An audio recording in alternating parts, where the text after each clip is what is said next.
how did you learn to forgive yourself? Because I think that is sometimes harder. And if I could say this, just from the moments I've been fortunate enough to spend time with you and connect with you, and thankfully they've always been very deep.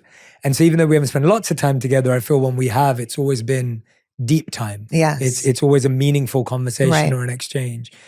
And as I'm sitting with you here today versus 6 years ago the first time, and every time I've seen you in between, I feel you've got more and more peaceful. Thank you. Just in your presence and Thank who you are. you. You've always been wonderful and kind, but more and more peaceful in yourself.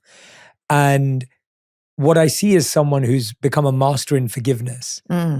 Your superpower is your ability to forgive. Thank you. To forgive others, but even more importantly, yourself. And so I'm really intrigued about your self part, because forgiving other people is one thing, but letting yourself say, hey, I moved at the right time. I moved at the right pace. I don't need to hate on myself and not getting out of it sooner or not seeing it sooner. That requires so much inner forgiveness. Walk us through that. Gosh, that's a deep one, Jay. It is. It is. You're the one who's lived it. I mean, oh my gosh. Well, I am not always kind to myself. And I think I am my biggest bully and critic and all of those things at times. And it is much easier for me to forgive others than myself. I will say that. Forgiving myself has really been more of the last 3 years of my adult life.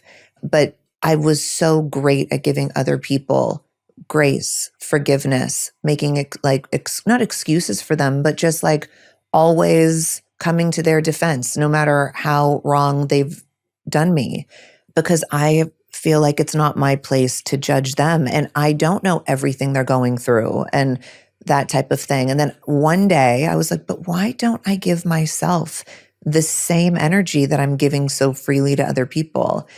And a lot of it comes through my prayer and my relationship with God. And just know, like, I really had to also say to myself that this isn't about me. What these people have done, it's not just relationships in so many different levels. And there are times that you feel like, okay, what is it? Why do so many people take advantage or lie, cheat, steal, whatever it is? You can be angry, you can have your feelings, but sometimes you feel like, oh, it must be me because it's happened so many times. And that's also why I feel like boundaries are so important to set. And I never had boundaries before. And I think that was a big thing. But I think a lot of that is releasing it and just knowing that that's not your burden to carry.